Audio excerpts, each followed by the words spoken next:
right, what's going on, guys? I got Jon Irabagon here with me here at the Rtisan podcast. I want to thank you for spending some time with me. Thanks, man. My pleasure. All right, so a little background information. We got him here at the Columbia College Jazz Ensemble Artist in Residence Week, so he's been here educating us about what it's like to be a musician, living in New York, how he got from where he was to where he is now, which is at the top of the food chain in the saxophone realm. So a little bit of background information. Where are you from? Gurnee, Illinois. Gurnee, from the north side. Okay. North suburbs. Yeah, man. Where'd you go to school at? I went to Warren Township High School and went to DePaul University for my undergrad. I'm with it. That's right. Took a year off from school and stuff. Moved to New York in 2001. Went to Manhattan School of Music to study with Dick Oates, get my master's, and then I did an artist diploma at Juilliard. What is an artist diploma? It's like it's a musician thing with classical and jazz that it's outside of the whole chain of the undergrad, grad, doctorate thing. Right. It's like over here somewhere, but it's really just, in most situations, it's that the schools just use it to have students continue to study with the teachers that they teach at those schools. I can dig it. I can dig that. So now that we got that out of the way, I want to get to the more heavy stuff. So you came and you did a masterclass talk with us about your practice and your practice habits. Can you give us a rundown of what that's like for you, like what you do when you go into the practice room? Yeah. Well, these days it's interesting because I'm touring around with a bunch of different bands. Sometimes as a side band, sometimes as my own thing. But depending on what's coming up and what tours are coming up or what deadlines are coming up, that's going to affect what my practice time is that day. For example, if I'm touring with Dave Douglas coming up in the next couple weeks, probably the majority of my practice time is going to be spent on memorizing music or working on any new tunes that he's got, so that when I actually do get up on the bandstand, it's more about just trying to create music with people and interact with people instead of worrying about what the chord changes are. Right. So in those situations, I'm just kind of preparing for what's coming up. I also said there's a bunch of deadlines and stuff, so I've been doing a lot more writing lately for specific gigs that are coming up, so a lot of it will be composition based, either on the piano or on the saxophone, depending on what's coming up. If I have like an open day where I just feel like there's nothing going on, usually those are few and far between. So when I do feel like I have that time, I'll do I have a pretty extensive 40-minute warm up that I'll go through that covers technique things, sound things, tone things, intonation things, and brain exercises, getting through different keys, different chord changes, different speeds, tempos. So if I have all the time in the world, I'll do that all the way through, and if I don't have that much time, I'll pick different ones each day to just work on and keep my brain lubricated. Right. And then after that, I actually transcribe a lot. Okay. So I'll do a lot of transcription. And if I still have time after that, I'll try to build some more repertoire, learn some more standards. You can never know enough standards. Right. So. Do you still get called to do gigs where you're playing standards? Yeah. Oh, that's awesome. Yeah. All the time. I just got a call during the break here. Oh, really? I'll be playing early next year in New York, where we're going to be playing mostly standards and maybe one or two of people's tunes. Okay. Yeah. No, that's it, man. man. Keep that stuff going on. Even, people who run their own bands, Joe Lovano's always out running his own band. He'll throw standards or two every set. I used to go see Lovano with Frizzell, and Paul Motion all the time at the Vanguard, and it was almost all standards. They play the most adventurous improvisation there is. So a lot of the music that I love to play for the most part is standard based. Okay. And it's people's originals or wherever they're coming from, but it comes from that language. That's interesting. Sometimes. That's interesting. Well, I find that very interesting because a lot of the stuff that we've been doing this week for your music, it doesn't feel like that at all. It's very, you just use the word adventurous music, for a big band setting. It's definitely not bassy. It's definitely not Ellington. It definitely has your own flair to it. So I find it's cool that, one, you're still working on standards, because I'm obviously working on standards. A lot of us are playing standards. But, we always talk about, I can't wait to play my own stuff. And it seems like you're still playing somebody else's stuff. Well, yeah, you want to combine all those different elements. You want to have the ability to jump into Bye Bye Blackbird, or Right. Stella by Starlight, or Nobody Else But Me. Yeah. So there are these different levels of standards, and the more you can combine all those standards together and have the options for these different chord movements, that's gonna inform your own thing. Right. And hopefully you're drawing inspiration from other types of musics or different eras of jazz and different eras of improvisation, different styles of improvisation, so that they can all become whatever you're eventually going to do. Right. You know, and some people might not want any standards in what they do. And that's cool, but whatever they do come up with, they're going to have to work super hard to make sure that whatever they present is as valid or has that kind of glue that makes it listenable, enjoyable music. And so why fight with the standards? Because they've already come up with these amazing voice leading and sounds and stuff. Yeah, man. So you can use them for your own thing. Yeah, I feel that. I do a lot of, whenever I play, I always try to put as many standards in as possible. You know, it's kind of like the apple pie. You know, like people know it.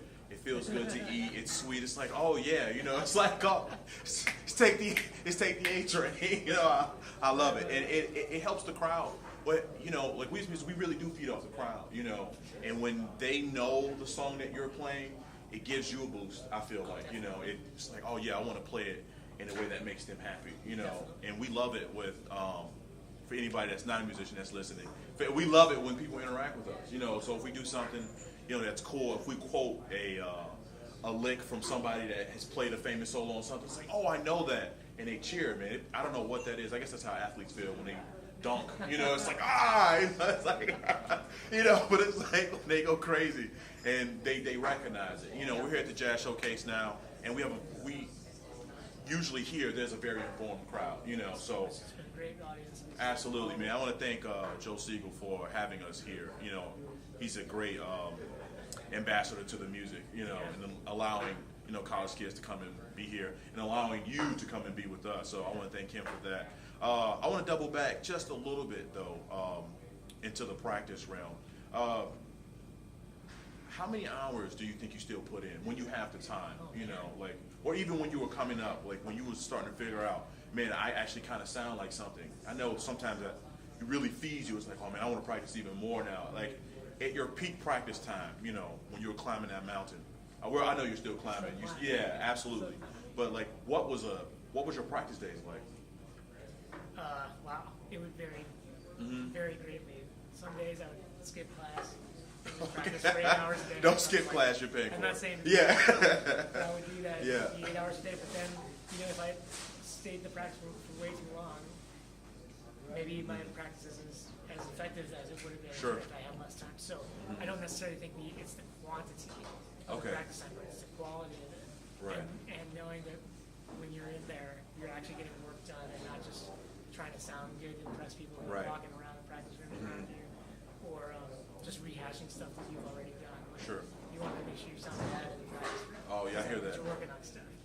And so, you know, at the height, you know, 4 or 5 hours a day, spread out throughout the day was not typical. Right. I mean, like, and you know, these days with, you know, life gets, you have to do other things. Life gets really busy, and so as long as you're thinking about it and you're trying to figure out the best ways to improve, and when you actually do get to sit down and practice, that you're actually like really trying to do something. Absolutely. I think that's more important than just checking the box. Cool, Sure. 6 hours. Oh yes, I sat in the practice room for 6 hours. I mean, Yeah. you sit there and practice them all day, but if you don't do anything right, or if you don't work on getting something better than it was at the beginning of the day, then you're usually Do you go in with a plan? Like, I mean, I know that's not always a thing, but as often, like, if you can, you say, okay, I definitely want to work these things out. Yeah, I mean, I think you want to. That helps focus your practice time, so you're not wasting it while you're in there. So each day you can work on different things. And it's just it's a matter of having enough imagination to know what's gonna lead to the most effective practice time. Okay. So I'll go in with like, okay, well, I need to learn this standard. So I'll go in with several different recordings and I'll listen to them. That counts as practice time. Yeah. I try to transcribe the changes or transcribe the melody or play the melody along with it. And then I'll have 40 minutes, 50 minutes, an hour where I'll just play the tune and I'll have different ways I want to attack playing the tune. Can I create bass lines? Yeah. Oh yeah. Sure. Can I solo just using the melody for 10 courses and keep expanding on it. Yeah. Can I solo on it just thinking horizontally or just thinking vertically on the strings? Sure. So you want to, or can I solo on it taking this one phrase and moving throughout all the changes and try to make something musical out of it? Mm-hmm. So, it's setting limits, just trying to be creative and inventive so that you are 100% engaged while you're practicing. Yeah. The possibilities are endless. Yeah, yeah. Like you said, staying engaged, man. It's easy to let your mind wander. Yeah. Especially when you've been in there for like 2-3 hours. It's like, That's what I'm saying. man. And a lot of times, when I practice, I'll be on for like 20, 25, 30 minutes, and then I'll leave the space Sure. for a good 5 minutes or 10 minutes, come back in and start it up. Yeah, I can dig that, man. Yeah. Now I don't feel as bad for doing that. Yeah. So, who were the cats that really drew you into jazz? I know you said Cannonball was one of the first guys that really kind of brought you in, and like his language was like something that, oh man, this is hip. Yeah. So Cannonball and who else? Cannonball was my first guy. Sonny Stitt came to see me after that because both of them brought really codifiable ways of getting in and out of the changes and like really traditional straight up jazz language. So I felt like I needed that. So like I transcribed tons of those guys first. Then went over to the Rollins camp and loved just the rhythmic aspects of I didn't even know it at the time, but the extensions and how he could fit those so smoothly and melodically. Yeah, absolutely. So I got way into him. Way into Charlie Parker a little bit later. He was a little bit more difficult for me to understand at first, but once you get into it, you're like, wow, this is perfect music. And then when I was in college, I started checking out people who aren't as established in the jazz lineage tree at this point. So like someone like Eddie Harris is amazing, and people don't really necessarily talk about it as much as they should. Someone like Gene Ammons is amazing. I just told somebody to transcribe Gene Ammons. Gene Ammons. Literally just told her. Yeah, man. But then also more contemporary guys like Steve Coleman. I got way into him. I got way into Joshua Redmond at the time. Branford Marsalis, that album Requiem of his was a huge turning point for me. Kenny Garrett was great. Chris Potter. I got way into like. I was just about to ask you. I was going to say, you got a Chris Potter thing going on. I think you were just about to say him, not to compare, because I know you all contemporaries, but he plays a lot of those extensions, man. I feel like I have never asked him. I haven't really checked out too many of his interviews, but I feel like he's the guy that transcribes Rollins a lot. You know what I mean? He's like a genius. So he maybe he just listened to him and can do Oh, maybe. For me, I needed to get my roll up the sleeves again. No, I hear you, man. Some people got all of I them. learned a little slower. Yeah. But I can dig that. Yeah, so and then also at the same time, like other influences are other people like Anthony Braxton or Roscoe Mitchell or Evan Parker or Derek Bailey, not even on my own instrument, stuff like John Butcher. Right. So there's a lot, and they play completely different styles of music, but they play with so much conviction that it's. I feel these people all along the same string because they have figured out their own personal sound. It's more important than whatever style they play. And those are the main lessons I get from all these people. Okay. Yo, man, that's super interesting. I'm sure being in New York, playing with great musicians all the time, always influences you as well. I find myself being influenced a lot by just people I'm playing with. It's like, oh man, this guy's doing something interesting because it's right there in my face. It's like, oh, I need to. Yeah, man. Yeah, I mean, you can get inspiration from the established masters. You can get inspiration from people you're playing with in bands. You get inspiration from people you're students. Yeah. Got tons of inspiration from you guys this week. A lot of different ideas. Yeah. So you just want to you can get inspiration from books, from painters, just any weird situations, movies. So you just want to be as open as possible. Sure. And, like try to be ready to accept any sort of directions or inspiration that comes your way. Absolutely. Let me ask you something about music in general. As a younger guy, I always talk to my peers about like where music is going. Jazz isn't dance music as much anymore. I have like a thing that I say, like once people will always find a way to shake their ass. You know what I mean? Like I just kind of, that's just like a thing that I honestly believe that. And I think a lot of things start out as like music for the people, and then other people get it, or the people that's doing it mature, and then it kind of becomes like intellectualized. Where do you think, for you right now, where do you think jazz is, or more specifically, where do you think your jazz is, and where do you think that's going? Yeah, I mean, I don't necessarily think about these days. I don't think about trying to fit in some jazz mold or whatever, because the second you start trying to just check the boxes for like, okay, I fit into this, I fit into this, then like you're not really just being true to where your music is. So I might not play jazz. I play Jons music. Okay. Whatever that means, and so that might take on slightly different tints each day, depending on what angle I'm thinking of. But like I said, whatever my music's going to be, it's going to be. I'm going to try to be in the moment. Sure. Try to like interact with people on stage or interact with the audience in some way. Use the jazz lineage and tradition and the great masters and standards and stuff as a whole base. Sure. And hopefully come up with something that's my own. Yeah, man, I can dig that. But having the humility to know that there are these influences and embrace them, and hopefully the more you have, the bigger melting pot happens and something magical comes to it. For sure, man. I think that's what I'm going. That's beautiful, man. I love that you said that, because I asked you earlier this week, how did you, just about finding your voice, and how important that was, and you answering that question just now kind of reinforced that, being true to yourself. I heard Sonny Rollins say in an interview one time that he and Miles, they were contemporaries, that they always agreed that they never wanted to stay bebop players, or they never wanted to stay hard rock guys, or they never wanted to stay in whatever funk thing that they were doing. They always wanted to move with the times, because the second they stopped doing that, they became dinosaurs, And what you just said kind of harkened me back to that, like hearing him say that. Yeah, what's the beautiful thing about this music is that there's room for everything. So if someone arrives on the scene and they've got the perfect way that they want to play, and it comes from this place and this place, but that's it, it's not going to change, that's cool too. Yeah, and sure. they'll have their own challenges and their own advantages. And so in order to fully embrace where you're coming from, you have to just let everybody else do their own thing. And if they're completely different than you philosophically or anything like that, like there's a space for them, but you don't want to get down about anything like that. Sure. So people just have a harder road because they want to do their own path. Right. And that's cool. Yeah. But so is the other way. Just as long as everyone's being authentic and true to themselves, whatever that means. And that's part of what the beauty of this music is. It's like there's room for everyone to be honest. Yeah.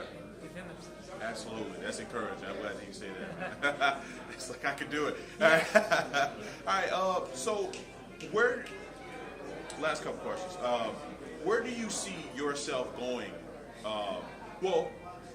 Where do you want to be in 5 years? Do you have an idea for that? Like, oh yeah, I want to be kind of in this space.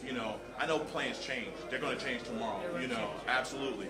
But where do you, what would you like to be, in a relatively nearest future? Yeah, I mean, it's been great getting to do these master classes for people, and being in touch with yourself, and working with big bands and different smaller ensembles. So I hope to keep doing that. Okay.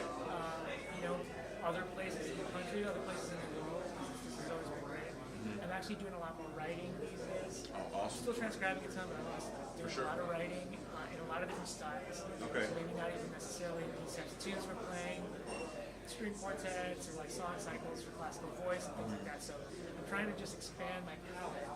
Oh yeah. Because hopefully at the end of it, even though I have all these things with different styles or whatever, hopefully there'll be some common thread between all these compositions and my improvisations and my albums and stuff, that at the end of the day, okay, this is what I represent, this is what my philosophy on music, creative improvisation is, and all of it's just different angles on the same lines. Yeah. So just to keep expanding that way. That's awesome, man. That's beautiful, man. I hope. Good luck with that. Thank you. Now you just said a lot. So you got a lot of work. You got a lot of work ahead of you, man. Yeah. All right, last question before I let you go. People starting to file in. We're about to hit in about 30 minutes or so. What do you do when you're not playing music? I know that's a little off track, but like we all need to get away from the horn and the piano and like the stress of, okay, we got this gig tomorrow. How do you decompress? Or just another hobby that you have? Yeah, totally. It's super important to get out of it. So, read different books, swim. Oh man, I love swimming. Go running, Cool. running Yeah. places, just try to stay active. I'm super into this old 80s original Nintendo game called Dr. Mario. It's like a Tetris. Okay. It's like a Mario. It's like a Yeah. Tetris, but it's pills and stuff. So All right. I still have. Yeah. Still have that, so I'll Okay. bust into that every now and then. For sure, man. So if anyone wants to play documentary, Yeah, she got. yeah, just the movies, anything. I'm a super huge baseball fan, Oh, awesome. so I'm trying to get to every stadium, Okay. and I'm 3/4 of the way there. So Oh, really? That's yeah. awesome, man. Are you collecting like memorabilia as you go along, or you just kind of Just going? go and All take right. pictures or whatever. For but sure. Just to be in those different atmospheres. That's kind of the vibe. So yeah, I love baseball, watch it. Are you a Cub fan? Oh, okay. All right. I had to ask because you said you're from the north side, so I'm 2016. like, yeah, man. It a was good like year. the best year of our lives. Yeah, man. that worked out. It definitely did. It definitely did. And, yeah, but you know what? They got it, man. It took an inning longer than the entire baseball season. Yeah, But it dude. worked Like, out. holy crap, man. Holy crap. You know the guy, I can't remember for the Indians, he hit that home run to tie it. I almost cried. Rajai. And I was saying, yeah, Roger Davis. I was like, all right, we can somebody kill that guy. We can't have that. He came through in the 10th for them too. He got did, the man. bats correct. He did, man. Sorry, Cleveland. Not sorry. So we deserve it. We're waiting a long goddamn time. All right, guys. That was Jon Irabagon. I want to thank him again for sitting down with me. Thanks, man. I appreciate you, man. Good luck with everything in the future. Yeah, thank you. All right, guys. That was the Artisan Podcast. Cool. Oh, man. Super dope, man. Awesome.